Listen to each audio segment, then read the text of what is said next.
Now you've got all your guidelines in, what I would do is I would untape it and I would have my picture side by side. And what you're going to start to do is do the top of the head, coming round and starting with that outline curve of the head shape. I personally like to hold my page on an angle so I can do a nice smooth arch over, looking very closely, trying to get that shape and curve right for whichever mask you are drawing today.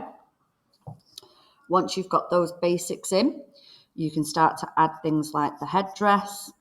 And if some of these guidelines are a bit too long, you can rub them out as you go through. This bit, I'm going to kind of come and do a curve over, and I'm actually going to draw the other half because this bit is not symmetrical. So I've done an arch, a straight line, and then a V. And then if I bring this up with a bit of an arch there, that's how I make that look 3D. I can trace and transfer this bit because it is symmetrical on both sides. I'm going to look at where that comes out there and going across my page where it comes to. You could use your ruler if you wanted to get it more accurate, but I know from sight that that looks about right. And I'm going to get that curve coming in there. Once I'm happy with that, I'm going to go in with some of my other curvy shapes. And I'm going to look at doing the eyebrow, making sure I'm touching those lines there. There's a little arch under on this part. I know my eyes need to be here. So there's 3 shapes on this eye that I want to try and mimic. I've got the very dark bit, a lighter bit, and a darker bit underneath that gets a bit smaller.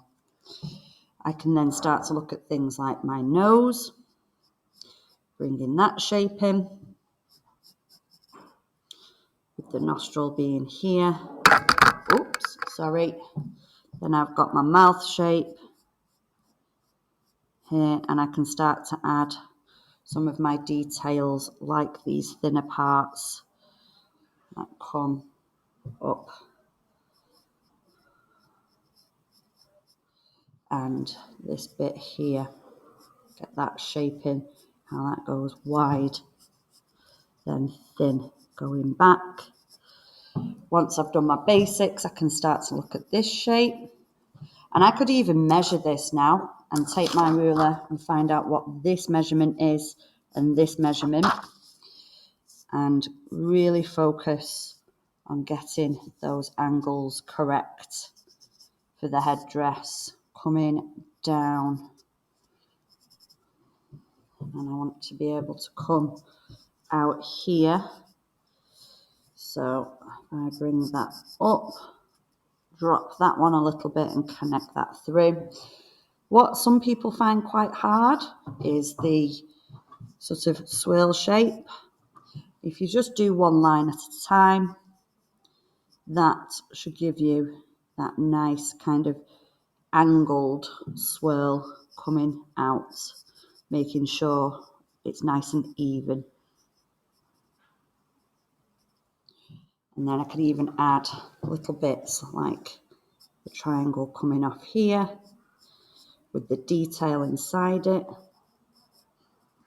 and this bit coming off. I'm going to put that in line with just under the eye.